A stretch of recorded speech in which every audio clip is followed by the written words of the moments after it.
बिस्मिल्लाहिर्रहमानिर्रहीम। जो भी रिश्ता आता अम्मा ये कहकर इनकार कर देती कि अमीर लड़के से मेरी शादी करेंगी, क्योंकि मैं बहुत हसीन थी। पर मुझे एक फकीर से मोहब्बत हो गई तो मैं उसके साथ भाग गई। शादी करके एक छोटे से घर में रहने लगी। फकीर मुझे रोज तैयार करके छत पर अकेला बिठा देता, मैं वहीं सो जाती। जब आंख खुलती तो मेरे पास बहुत सारे पैसे पड़े होते और पास मर्दाना कपड़े भी। एक दिन छत पर कैमरा छुपा दिया। जब अगले दिन वीडियो देखी तो जान निकल गई कि सुन सुरैया, मेरी बात तो सुन। मैं अपने बालों की चोटी घुमाती छत से उतर रही थी, तभी वो मेरे पीछे लपका था। क्या बात है अमजद, क्यों मेरे पीछे पड़ा है? मैंने झुंझला कर पूछा। सुनना सुरैया, 2 पल को रुककर मेरी बात तो सुन ले। वो मिन्नत भरे अंदाज में बोला तो मैं चारों नाचार रुक गई। हाँ बोल। मैंने उसके चेहरे पर अपनी नजरें गाड़ी तो वो झिझक कर नजरें चुरा गया। उफ, मेरा वक्त बर्बाद करने को रोका है क्या तूने मुझे? जल्दी बोल, ज्यादा टाइम नहीं है मेरे पास। मुझे उसका शर्माना एक आंख ना भाया। वो मैं अपनी माँ को तेरे घर भेजना चाहता हूँ, तू पसंद है मुझे। वो शर्माते हुए बोला तो मेरा दिल जल गया।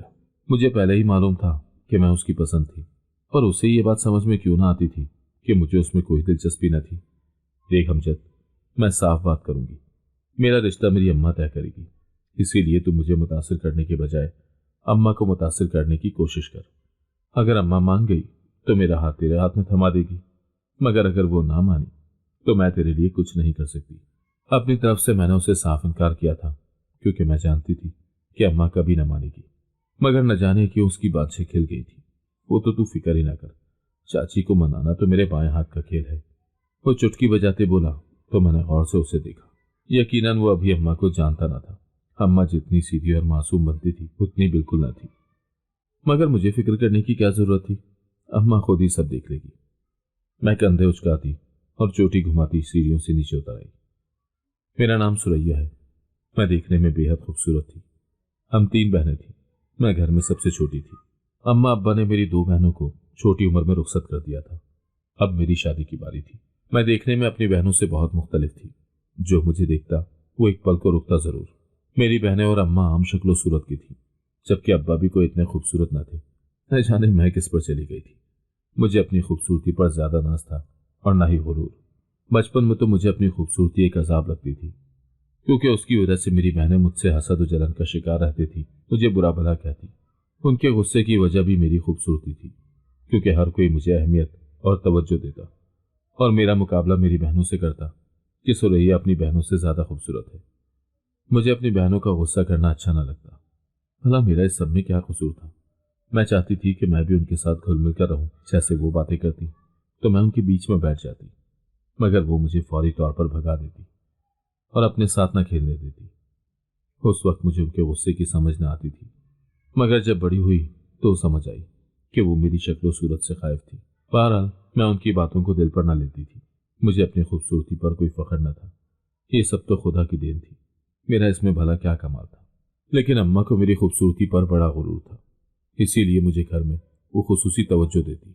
मेरी बहनों की शादी हुई तो मैं घर में अकेली रह गई। भले मेरी उनके साथ बातें ना हो पाती, मगर फिर भी उनके वजूद से घर में रौनक थी।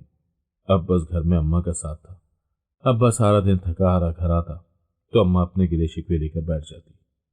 अम्मा की न जाने कौन कौन सी फरमाइशें होती थी जो कभी पूरी न होने पाई, और उन तवील फरमाइशों को सुनकर मुझे पूरा यकीन था कि वो सब कभी पूरी होने भी ना वाली थी। अब्बा बेचारे में कहाँ इतनी सकत थी कि वो अम्मा की फजूल फरमाइशें पूरी करता फिरे। अम्मा खुद भी जानती थी कि अब्बा के बस की बात नहीं है कि वो ज्यादा पैसे कमा सके। अम्मा का कोई बेटा भी ना था जिसकी वजह से घर के हालात बदल सके और वो उसके सहारे पर सुहाने ख्वाब बुन सके। लिहाजा अम्मा सब्र शुक्र करने के बजाय चले पैर की बिल्ली की तरह बल खाती फिरती। उसका बस न चलता था कि किसी तरह बहुत सा पैसा उसके हाथ लग जाए, पर उसके हाथ में कुछ न था। ले दे के एक मैं ही बची थी जिस पर अम्मा को पूरी आस थी कि बेटा ना सही, अम्मा अपने लिए कोई अमीर दामादी ढूंढ लेंगी और ऐशो इशरत के दिन देख सके। मैं अम्मा की मंतक से मुत्तफिक तो ना थी, मगर फिर भी अम्मा का साथ देने को तैयार थी। मैं बड़ी हुई तो मेरे रिश्तों की लाइन लग गई, बल्कि छोटी उम्र से ही मेरे रिश्ते आने लगे थे। खानदान में कोई ऐसा नहीं था जिसने मुझे प्रपोज न किया हो। मैंने सबको साफ साफ बता दिया था कि रिश्ते की बात अम्मा से की जाए। मैंने अपनी शादी का फैसला अम्मा पर छोड़ रखा था। मैं जानती थी कि अम्मा मेरे लिए कोई बेहतर फैसला करेगी। मेरी अपनी तो कोई ख्वाहिश न थी, मगर मैं दिल से चाहती थी कि अम्मा की ख्वाहिशें पूरी हो सके और जैसा वो चाहती थी कि मेरी शादी वैसे ही हो जाए। काश मेरे लिए कोई ऐसा ही रिश्ता आ जाए ताकि मेरी माँ की ख्वाहिश पूरी हो सके। अमजद मेरे ताया का लड़का था। हम एक ही घर में रहते थे। ऊपर वाले पोर्शन में अमजद और उसके वालिदैन रहते थे और नीचे वाले पोर्शन में मैं अपने अम्मा अब्बा के साथ रहती। मुझे पसंद करने वालों में अमजद भी शामिल था। अमजद एक खामोश तबीयत का लड़का था जिसने कभी अपनी पसंद का इजहार नहीं किया था, लेकिन उसकी नजरों से साफ जाहिर था कि वो मुझे चाहता है। लेकिन मैंने कभी भी उससे ज्यादा घास न डाली थी। एक दिन अमजद ने हिम्मत करके अपनी मोहब्बत का इजहार कर दिया। मैंने उसे साफ कह दिया कि यह फैसला अम्मा करेंगी, क्योंकि मैं जानती थी कि अम्मा का रवैया मेरी ताई के साथ अच्छा नहीं था। दरअसल मेरी अम्मा और ताई के ताल्लुकात हमेशा कशीदा ही रहे थे और दोनों एक दूसरे को अपना दुश्मन समझती थी। हमारे खानदान में ये बात सब जानते थे कि मेरे अब्बा कभी भी मेरी शादी उनके घर में नहीं होने देंगे। मेरे ताया के घर के लोग भी ज्यादा खुश इखलाक नहीं थे और मैं सिर्फ रस्मी तौर पर उनके घर जाया करती थी। मेरी कजन्स मुझसे हसद करती थी। वो समझती थी कि मेरी खूबसूरती का राज किसी खास टोटके में है। वो मुझसे मुख्तलिफ बहानों से मेरी खूबसूरती का राज जानने की कोशिश करती कि मैं कौन सी क्रीम लगाती थी या कौन सा साबुन इस्तेमाल करती हूँ या कोई ऐसा टोटका जिसको इस्तेमाल करके मेरी रंगत निखरी हुई थी, जबकि मैंने तो आज तक कोई टोटका इस्तेमाल न किया था। क्रीम और टोटका तो दूर की बात, मैं तो अक्सर साबुन से मुंह भी न धोती। मैं मशीन लगाकर कपड़े धोने में मसरूफ थी। तभी मुझे ताई की चमकती हुई आवाज सुनाई थी। वो हंसते खिलखिलाती हुई हमारे घर मौजूद थी। मैं फौरन हाथ साफ करती हुई बाहर निकली तो ताई के साथ मिठाई का बड़ा सा टोकरा देखकर मैं हैरान थी। मेरी सब कजन्स भी ताई के साथ मौजूद थी। ताया और ताई दोनों ही अम्मा अब्बा के कमरे में विराजमान हो गए। मैं दरवाजे से कान लगाए खड़ी थी। मुझे पूरी उम्मीद थी कि वो अमजद के लिए मेरा रिश्ता मांगने के लिए आई थी। ताई ने बात का आगाज किया तो अब्बा अम्मा चौकन्ने होकर बैठ गए। मैं अपनी सुरैया को अपने अमजद की दुल्हन बनाऊंगी और खूब लाड प्यार से अपनी बहू को रखूंगी। तुम लोग तो जानते ही हो, अमजद मेरा इकलौता बेटा है। घर में किसी चीज की कमी नहीं है। अल्लाह का दिया सब कुछ है। बस मेरी चांद सी बहू मेरे हवाले कर दो ताकि मेरा घर खुशियों से भर जाए। ताई ने इतने अरमान से मेरा हाथ मांगा कि मैं भी उन पर वारे सदके हो गई। अमजद ने बड़ी जल्दी ताई जी को मना लिया था। मुझे यकीन न हो रहा था। मुझे पूरी उम्मीद थी कि अम्मा अब्बा रिश्ते से इनकार न करेंगे, कम से कम सोचने का वक्त तो जरूर लेंगे। मगर अम्मा के मुंह से निकलने वाले अंगारे सुनकर मैं हैरान रह गई। अम्मा ने ना सिर्फ साफ साफ जवाब दे दिया बल्कि बहुत बुरे तरीके से ताई को इनकार किया था। सुरैया के लिए तो रिश्तों की लाइन लगी है और तुम्हारे घर में है ही क्या, वही टूटी फूटी दीवारें और बदरंग पर्दे। मेरी सुरैया तो किसी ऐसे घर जाएगी जहां पर दबीस कालीन बिछे होंगे। उसकी खूबसूरती देखो, क्या वो ऐसे बदरंग दीवारों वाले घर में जाने के लिए बनी है? तुम्हारा अमजद महीने का कमाता ही कितना है जो ऐसे फखर से उसका हाथ मांगने चली आई हो? अब्बा अम्मा को चुप रहने का इशारा करता रहा, मगर अम्मा अब्बा का इशारा कहाँ सुनने वाली थी। ताई को जलील करने का बड़ा सुनहरी मौका अम्मा के हाथ में लगा था। अम्मा ऐसा मौका भला कैसे गंवा सकती थी? ताई भी आखिर कब तक बर्दाश्त करती? वो गुस्से में उठ खड़ी हुई। इतना गुरूर करना अच्छी बात नहीं है। मैं तो अपनी बेटी समझकर उसका हाथ मांगने चली आई थी। मुझे क्या पता था कि तुम दिल में नफरत बिठाए बैठी हो। मेरे अमजद में भला किस चीज की कमी है? अच्छी भली शक्लो सूरत का मालिक है, अच्छी नौकरी है, इकलौता है। लोग तो ऐसे घर के ख्वाब देखते हैं और तुम न जाने किस आसमान पर चढ़ी हो, बल्कि अपनी बेटी को भी चढ़ा रखा है। तुम उसकी जिंदगी तबाह करके रहोगी। होश के नाखून ले लो, अभी भी वक्त है। ताई ने अम्मा की बात का भरपूर जवाब दिया। जाओ जाओ अपना काम करो। ये नसीहतें किसी और को करना जाकर। हमें नहीं बनानी अपनी बेटी तुम्हारी बहू। हम अपनी बेटी का अच्छा बुरा समझते हैं। ताया और अब्बा दोनों खामोश तमाशाई बने तमाशा देखने में मगन थे। मैं दरवाजे से कान लगाए खड़ी उलझन का शिकार थी। न जाने अम्मा ने सही किया था या नहीं, मगर अम्मा को यूं साफ इनकार नहीं करना चाहिए था। अगर अम्मा को इनकार ही करना था तो बाद में सलाह मशवरा करके मुनासिब अल्फाज में इनकार कर सकती थी, मगर अम्मा को कौन समझाता। ताई कुछ ही देर में दंदनाती हुई निकल गई और उनकी बच्चियां और ताया अब्बा भी उनके पीछे सर झुकाए चल दिए। मैं ताई के हाथ में पकड़ा मिठाई का टोकरा हसरत भरी निगाहों से देखती रह गई। अब्बा ने हमेशा की तरह अम्मा को कुछ न कहा और खुद सर झुकाए बाहर निकल गए, मगर मैं फौरी तौर पर अम्मा के सर पर सवार हो गई थी। अम्मा, यूं इनकार करना मुनासिब नहीं था। मैंने अम्मा से कहा तो अम्मा ने हैरत से मुंह खोलकर मुझे देखा। क्यों, क्या तू उस बंदर को पसंद करने लगी है? मैं तुझे पहले ही कह चुकी हूं कि मैं तेरी शादी किसी अमीर घराने में करूंगी। नहीं नहीं, ऐसी कोई बात नहीं, मैं उसे पसंद नहीं करती, मगर मैं ये कह रही हूं कि तू मुनासिब अल्फाज में इनकार कर सकती थी। यूं सख्ती से इनकार करने की क्या जरूरत थी भला? अगर मुझे कोई अच्छा रिश्ता ना मिला तो लोग क्या कहेंगे? फिर सबके सामने शर्मिंदगी उठानी पड़ेगी। अरे तू फिक्र न कर, तू इतनी खूबसूरत है कि तुझे बैठे बिठाए भी अच्छा रिश्ता मिल जाएगा। मैं खुद तेरे लिए कोई बहुत ही अच्छा रिश्ता लेकर आऊंगी। मैं तेरी शादी किसी बहुत ही अमीर घराने में करूंगी और तुझे भी ऐश कराऊंगी। तो अपनी माँ के फैसले पर हमेशा एहसानमंद रहेगी। मैं तुझे ऐसे शानदार घर में ब्याहूंगी कि पूरा खानदान देखता रह जाएगा। अम्मा ने जब मुझे ऊंचे ऊंचे ख्वाब दिखाए तो मैं भी अम्मा के ख्वाबों में खो गई। अम्मा वो तो ठीक है, मगर तुम मिठाई का टोकरा तो रख लेती। मेरे दिल में अब तक मिठाई के जाने का दुख था। अरे तू फिक्र ना कर, मैं तुझे इतनी ढेर सारी मिठाई खिलाऊंगी कि तू याद करेगी। बस तू सुकून कर। अम्मा ने मेरी परेशानी को एक चुटकी में उड़ा दिया और मैं भी मुतमईन हो गई। आखिर अम्मा अगर कह रही थी तो यकीनन वो कुछ करके दिखाएंगी। मुझे अम्मा के होते हुए फिक्र करने की क्या जरूरत थी। ताया ताई के साथ हमारे बचे हुए ताल्लुकात भी खत्म हो गए। अमजद से मेरा सामना हुआ तो उसने मुझे देखकर मुंह फेर लिया। उसने जबान से तो कुछ न कहा, मगर उसके तेवर बता रहे थे कि वो मुझसे शदीद नाराज था। भला इसमें नाराज होने की क्या बात थी? मैंने तो एक लफ्ज भी उसकी माँ की शान में न कहा था। जो कुछ कहा था अम्मा ने ही कहा था, और मैंने उसको पहले ही बता दिया था कि ये फैसला अम्मा ही करेंगी। इसीलिए अमजद के रवैये की ज्यादा परवाह न की। अगर मुझे उसकी परवाह होती तो मैं अम्मा को पहले ही रिश्ते के लिए मना लेती। मैं इस ख्याल में लग गई कि अम्मा मेरे लिए किसी अमीर घराने से रिश्ता लेकर आएंगी। मेरे लिए और भी रिश्ते मौजूद थे, मगर अम्मा ने बारी बारी सबको इनकार कर दिया। मैं हैरत से अम्मा को देखती रही। अम्मा तूने इसको भी मना कर दिया? आखिर तू मेरी शादी कहाँ करेगी और इससे ज्यादा अच्छा रिश्ता कहाँ से लाएगी? ये सब छोटी मोटी नौकरियां करने वाले मुलाजिम हैं। मैं तो किसी रईसजादे से तेरी शादी करूंगी। न जाने अम्मा क्या सोचे बैठी थी। सिर्फ मेरी खूबसूरती की बिना पर मुझे किसी रईसजादे का रिश्ता तो मिलने से रहा। रईसजादों के तो अपने खानदान में हसीन तरीन लड़कियां मौजूद होती हैं। वो भला मुझे क्यों ब्याह कर ले जाएगा? अब मैं किसी रियासत की शहजादी तो थी नहीं, मगर अम्मा की समझ में मेरी बात ना आ रही थी। अब तो अब्बा ने भी दबे लफ्जों में अम्मा को कहना शुरू कर दिया था कि तू बेटी को घर में बिठाकर उसकी जिंदगी बर्बाद करेगी, इसका कोई भी रिश्ता ना आएगा, तू कहाँ ख्वार होती फिर रही है। मगर अम्मा को न जाने कि शहजादी की तलाश थी। वो सुबह सवेरे ही रिश्ते वाली मासी के साथ घर से निकल जाती और न जाने उसके साथ क्या खुसर फुसर करती रहती। मगर अब तक अम्मा को अपने शायान शान कोई रिश्ता पसंद न आया था। ताई ने अम्मा से बदला लेने के लिए जल्द अज जल्द अपने बेटे का रिश्ता पक्का कर दिया और कुछ अरसे में ही अमजद के लिए दुल्हन ब्याह कर भी ले आई। वो अपनी तरफ से पढ़ी लिखी और खूबसूरत लड़की लेकर आई, मगर फिर भी वो खूबसूरती में मेरे बराबर न थी। ताया ताई ने हमें शादी में भी बुलाना पसंद न किया। मैं जले पैर की बिल्ली की तरह इधर से उधर फिरती रही। मैं तमाम रस्मों में शिरकत करना चाहती थी और अपनी अदाओं के जलवे दिखाना चाहती थी, मगर ताई ने हम में से किसी को मुंह न लगाया था। तू क्यों परेशान होती है? छोड़, हमें इन टटपूंजियों की शादी में जाकर करना भी क्या था। अम्मा की डांट खाकर मैं चुपचाप घर में बैठ गई। अम्मा ने मेरी परेशानी को चुटकियों में उड़ा दिया था। सुरैया, जरा बाजार से जाकर दही तो ले आ। अम्मा ने मुझे आवाज दी तो मैं फौरन बावर्ची खाने से निकलकर दरवाजे की तरफ बढ़ गई। अम्मा, दही किसके लिए चाहिए? शाम को कुछ मेहमान आ रहे हैं, समोसों के साथ रायता बना लेंगे, अम्मा ने मुस्कुराकर कहा। यह सुनकर मैं हैरान हुई कि अम्मा कब से मेहमानों के सामने समोसे रखने लगी। लगता है कुछ खास मेहमान आ रहे हैं। मैं खुशी खुशी दही लेने के लिए निकल गई।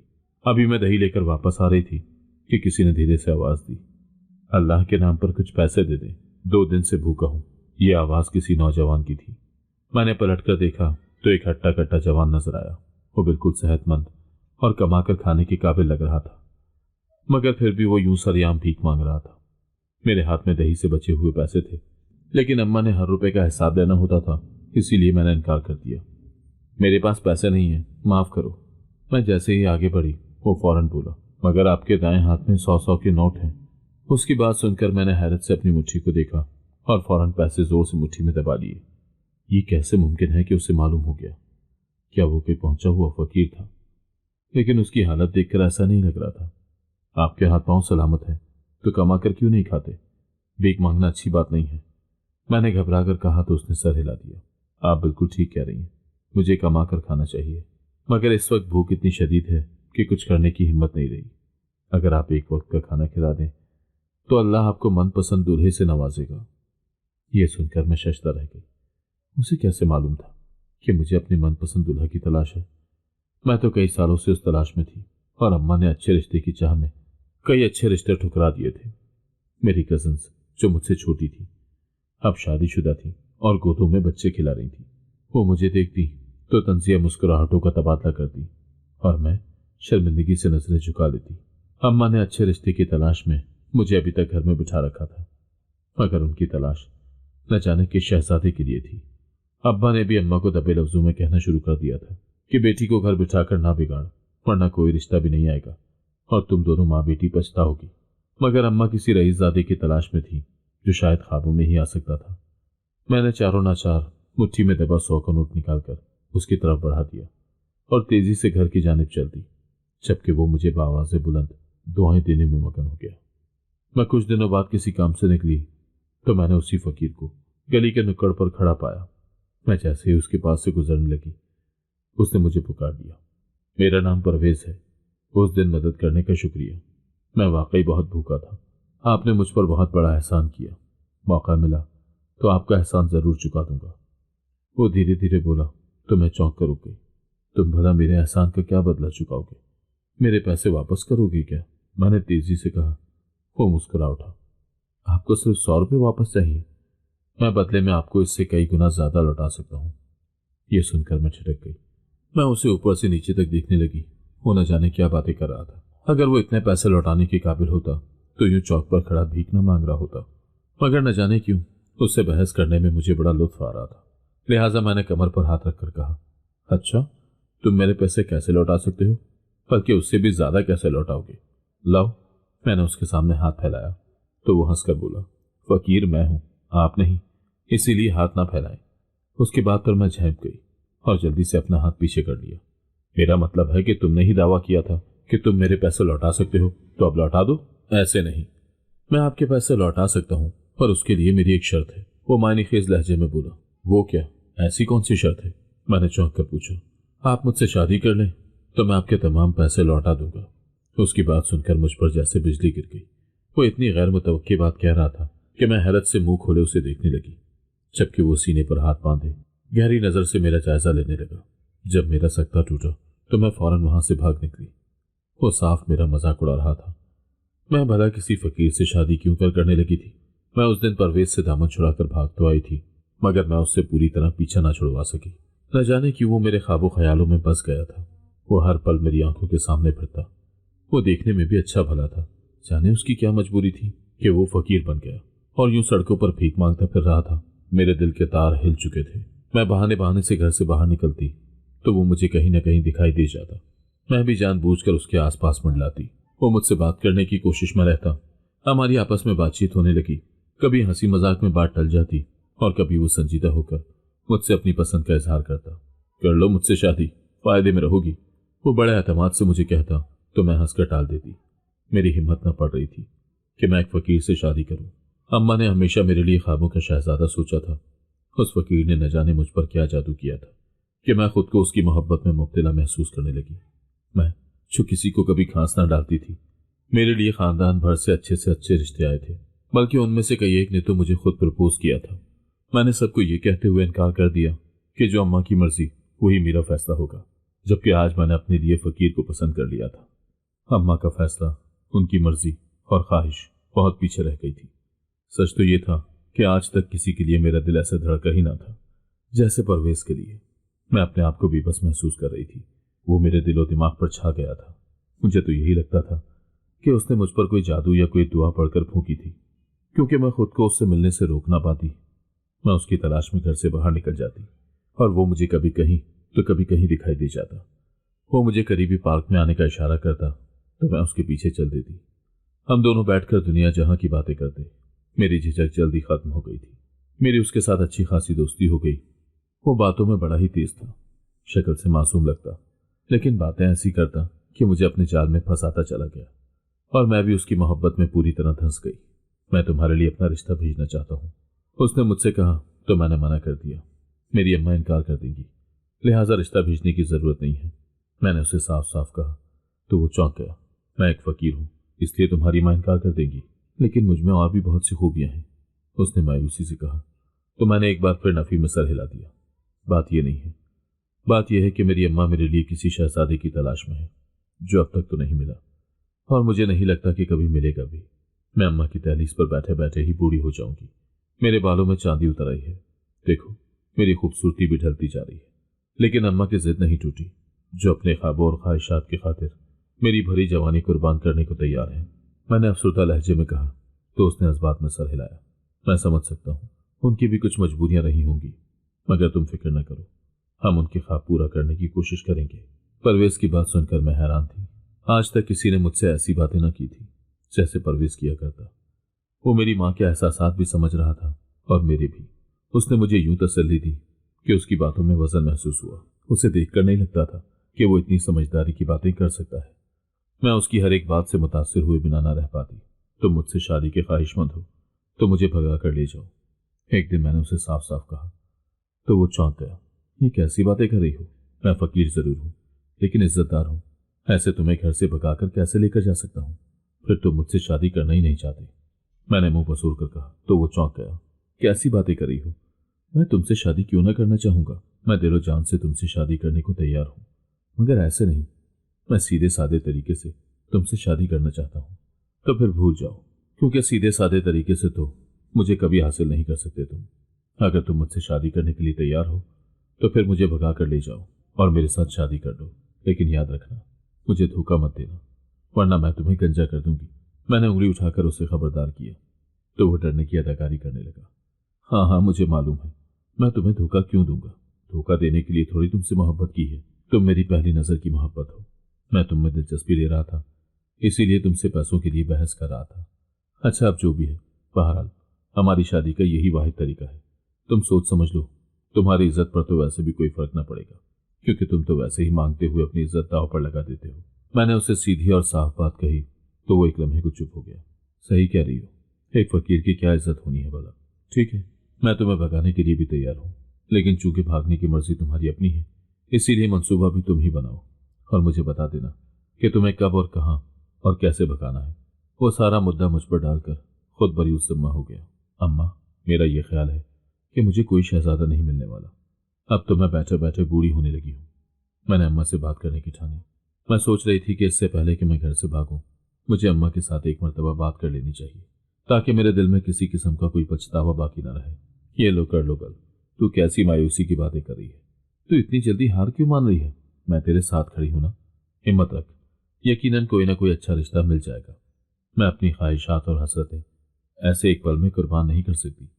वैसे भी कुछ अच्छा पाने के लिए कोशिश तो करनी पड़ती है, और मैं मुसलसल कोशिश में हूं। मुझे जिस रिश्ते की तलाश है, एक दिन जरूर मिलेगा, मुझे पूरी उम्मीद है। तू भी अच्छी उम्मीद रख और यूं मायूस मत हो। अम्मा ने वही बातें दोहरानी शुरू कर दी जो वो हमेशा से किया करती। अम्मा से बात करके मुझे एक बार फिर मायूसी हुई और मैंने परवेज के साथ भागकर शादी करने का पुख्ता अज़म कर लिया। मैं परवेज से मिलने पार्क में गई थी, मगर उसी वक्त मेरे इरादे बदल गए और मैंने उससे कहा, हम अभी शादी करते हैं और तुम मुझे अपने घर ले चलो। सोच समझकर फैसला करके आई हो ना? उसने मुझसे पूछा तो मैंने नफी में सर हिला दिया। बस इतना सोचना समझना नहीं है, वरना डगमगा जाऊंगी। तुम अभी के अभी मुझसे निकाह करो और मुझे अपने घर ले चलो। मैंने अपनी बात दोहराई तो उसने सर हिला दिया। ठीक है, मैं तुम्हारे साथ हूँ, फिक्र मत करो। वो मुझे अदालत में ले गया और हम दोनों ने निकाह कर लिया। वो मुझे अपने छोटे से घर में ले आया। यही है मेरा गरीब खाना, क्या तुम यहाँ मेरे साथ रह पाओगी? उसने पूछा तो मैंने कंधे उचका दिए। क्यों नहीं रह पाऊंगी? मैं कौन सा किसी महल से आई हूँ? हमारा घर भी इतना ही छोटा है। मुझे सुकून और इत्मीनान था। मुझे जिस शख्स की तलाश थी वो मेरी जिंदगी में शामिल था। परवेज में वो सब कुछ था जो मैंने ख्वाहिश की थी। अम्मा की ख्वाहिशात के आगे मैं अपनी ख्वाहिशात तो भूल ही गई थी। मुझे कभी भी किसी अमीर या शहजादी की तलाश नहीं थी, वो तो अम्मा की ख्वाहिशात थी। मुझे अपने लिए एक अच्छा सुलझा हुआ इंसान चाहिए था, और परवेज में वो सारी खूबियां थी। वो फकीर था, मगर उसकी सोच आला थी। उसके लहजे में मेरे लिए एहतराम था, इसलिए उसके पास वो सब कुछ था जो मुझे चाहिए था। रुपये पैसे का क्या था, मुझे उसकी मोहब्बत चाहिए थी। मैं जानती थी कि घर में वापस ना आने से अम्मा को क्या तशवीश होगी। मैं चंद घंटे तो आराम से घर से बाहर गुजार लेती थी। अम्मा ने ना तो कभी रोक टोक की थी और ना ही मुझसे पूछा था कि मैं कहाँ जाती हूँ। उनको मालूम था कि मैं कोई भी ऐसी वैसी हरकत नहीं करूंगी। उनको मुझ पर पूरा एतमाद था, मगर मैंने इस बार अम्मा के एतमाद को बुरी तरह से तोड़ दिया था। मैं वो कदम उठा चुकी थी जिसे अम्मा ने जिंदगी भर कभी सोचा भी ना था। मैं जानती थी कि अम्मा अब्बा मेरी तलाश में निकल खड़े होंगे, मगर मैं एक फकीर के साथ शादी करके उसके घर में रह रही थी। उनके तो वहम गुमान में भी ना था मैंने पूरे खानदान में अम्मा अब्बा की काफ़ी रुसवाई की थी। अम्मा ने जिस गुरूर के साथ मेरे हर आने वाले रिश्ते से इनकार किया था, मैंने उनको अम्मा पर हंसने का मजीद मौका दिया था। मैंने परवेज से शादी तो कर ली थी, मगर अब मुझे हर पल पछतावा होने लगा। मैं परवेज के साथ एक मुतमईन जिंदगी गुजार रही थी, मगर जब मैं अपने माँ बाप के बारे में सोचती तो मुझे पछतावा होने लगता। परवेज मेरा ख्याल रखता था। उसके घर में गुर्बत थी, मगर वो एक अच्छा और शरीफ इंसान था। गुर्बत की तो मुझे हमेशा से ही आदत थी, तो फिर मैं भला उससे बड़ी बड़ी फरमाइशें क्यों करती। घर में सुकून और इत्मीनान था। वो अकेला रहा करता, उसके आगे पीछे कोई न था। मैंने उससे उसके रिश्तेदारों के बारे में पूछा तो वो टाल गया। मैं अकेले ही रहता हूँ, मेरा कोई नहीं है, उसने साफ जवाब दिया। ऐसा मत कहो, तुम्हारी बीवी तो मौजूद है, मैंने मुस्कुरा कर कहा। तो वो भी मुस्कुरा दिया। हाँ, अब तुम ही मेरा सब कुछ हो। उसकी बात सुनकर मैं खिल उठी। तुम्हारे माँ बाप तुम्हारी तलाश में पागल हैं और उनको लगता है कि तुम्हें किसी ने अगवा कर लिया है। वो पुलिस में रिपोर्ट दर्ज करवाने वाले हैं। मुझे सुबह ही यह खबर मिली है, लिहाजा बेहतर होगा कि तुम उनको अपने बारे में आगाह कर दो, वरना पुलिस के चक्कर में मुफ्त की ख्वारी उठानी पड़ेगी। परवेज ने एक दिन मुझे घर आते ही कहा तो मैं सोच में पड़ गई। वाकई हमारे निकाह को 1 हफ्ता हो गया था। मुझे उनको अपने बारे में बता देना चाहिए था। मैंने उन्हें भागने से पहले हल्का सा इशारा भी न दिया था। उन्हें मेरी और परवेज की मोहब्बत के बारे में कुछ खबर न थी। अम्मा ने कभी मुझ पर इतनी तवज्जो ही न दी थी कि वो जान सके कि मेरी जिंदगी में क्या चल रहा था। उन्होंने तो हमेशा अपनी फरमाइशों और ख्वाहिशों की बात की थी। वो जिंदगी में वो सब कुछ हासिल करना चाहती थी जो वो ना कर सकी थी। अब्बा से तो उन्होंने उम्मीद खो दी थी, इसीलिए उन्होंने अब अपना वाहिद आसरा मुझे ही समझ रखा था। लेकिन मैंने भी उनको धोखा दे दिया था। उन्हें मुझ पर थोड़ी तो नजर रखनी चाहिए थी। खैर, मैं अम्मा के दर पर जाकर उन्हें अपने मुंह से कैसे बताती कि मैं भागकर शादी कर चुकी हूँ। तुम किसी न किसी तरह यह पैगाम पहुंचा दो, मैंने परवेज से कहा, तो उसने फौरन इनकार कर दिया। मैं कैसे पहुंचा सकता हूँ? तुम्हारे अब्बा मुझे वहीं पकड़ लेंगे और सबके सामने मेरी खूब बेइज्जती करेंगे। ये काम तुमने खुद ही करना है। बेशक कोई खत लिख कर ही भिजवा दो, उनको पैगाम पहुंचाना जरूरी है, वरना पुलिस के चक्कर में खामखा में फंस जाऊंगा मैं। परवेज की बात भी बिल्कुल ठीक थी। मैं हिम्मत करके खुद ही अम्मा के दर पर जा पहुंची। अब्बा तो घर पर मौजूद न था, मगर अम्मा मुझे देखकर हैरान रह गई। वो मेरी तरफ भाग कर आई। कहाँ चली गई थी? मैंने तुझे कहाँ कहाँ नहीं तलाश किया। इस तरह घर से गायब होने की क्या वजह थी? मुझे बता। वो मुझे गौर से देखते हुए बोली। मेरा हुलिया बदल चुका था। परवेज ने मुझे नए कपड़े और चीजें लेकर दी थी। मैंने कानों में बालियां भी लटका रखी थी, हाथों में चूड़ियां भी भरकर पहन रखी थी। अम्मा, मैंने शादी कर ली है। मेरी बात सुनकर अम्मा पर सख्ता तारी हो गया। ये क्या बकवास कर रही हो? तुमने कैसे, किससे, कहाँ शादी कर ली? अम्मा ने मुझ पर एकदम सवालात की बौछार कर दी। अम्मा, वो परवेज है, अच्छा लड़का है, किसी शहजादे से कम नहीं है, मेरी पसंद है और मैं उसके साथ खुश और मुतमईन जिंदगी गुजार रही हूँ। तो अब्बा को भी बता देना और मेरी तलाश बंद कर दो। मैं अब किसी की हो चुकी हूँ। मैंने अम्मा को साफ साफ बताया और वहां से वापसी के लिए मुड़ने लगी। अम्मा ने मेरा बाजू पकड़कर खींच लिया। तू सच कह रही है? किसी के दबाव में आकर तो ये बयान नहीं दे रही? तुझे किसी ने अगवा तो नहीं कर लिया? और वो कौन है? कहाँ का शहजादा है जो तुझे अपने साथ भगा कर ले गया? अम्मा को मेरी बात किसी तौर भी समझ नहीं आ रही थी। अम्मा, उसके पास बहुत सारे पैसे हैं, मैं तुम्हें जल्द ही पैसे दे दूंगी। मैंने अम्मा से झूठा वादा कर लिया था, क्योंकि अम्मा को मुतमईन करने का एक तरीका यही था। अब मैं चलती हूँ, मुझे देर हो रही है। मैं अम्मा का मजीद सामना नहीं करना चाहती थी, इसीलिए जान छुड़ाकर वापस चली आई। मैंने परवेज को आकर बता दिया था जो भी मैंने अम्मा को बताया था, क्योंकि पैसों के जरिए ही अम्मा को मुतमईन कर सकते थे। और सच बात तो ये थी कि मुझे अम्मा को दुख पहुंचाकर अच्छा नहीं लग रहा था। मैं बेहद बेचैन थी। मैंने परवेज को अम्मा से मुलाकात का बताया तो वो मेरी बेचैनी की वजह भाप गया। पैसे कमाना कौन सा मुश्किल काम है, वो मैं तुम्हें आज ही कमा कर दे दूंगा। परवेज की बात सुनकर मुझे लगा कि वो मजाक कर रहा है। पैसे ऐसे थोड़ी कमाए जा सकते हैं। मैं खुद कलामी किसी अंदाज में बोली। तुम फिक्र न करो, बस तुम मेरे साथ तैयार होकर छत पर चलो, मैं तुम्हें पैसे कमाने का गुर सिखा दूंगा। परवेज की बात का मैंने यकीन तो न किया, मगर वो मेरे पीछे ही पड़ गया और मुझे तैयार करके छत पर ले गया। वहां तो कुछ भी ना था। उसने मुझे छत पर एक जगह बैठा दिया। तुम यहीं बैठे रहना, मैं अभी आता हूँ। परवेज ये कहकर गायब हो गया। मैं छत पर बैठकर उसका इंतजार करने लगी।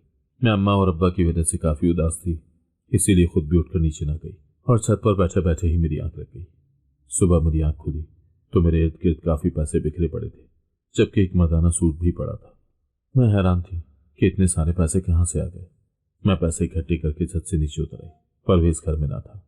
वो सुबह सवेरे ही भीख मांगने निकल जाया करता उसने मुझे ना जगाया और ना नीचे बुलाया था। मैं हैरानी से पैसे इकट्ठे करने लगी। पैसे मेरी तवक्को से भी ज्यादा थे। मैं सारे पैसे उठाकर अम्मा के घर की तरफ चल दी और ढेर सारे पैसे अम्मा के हाथ पर रखे तो वो हैरान होकर मुझे देखने लगी। अम्मा की नाराजगी एकदम दूर हो गई थी। तू वाकई सच कह रही थी, तूने किसी अमीर आदमी से शादी कर ली है? अम्मा ने हैरत से मुझसे पूछा तो मैंने इस बात में सर हिला दिया।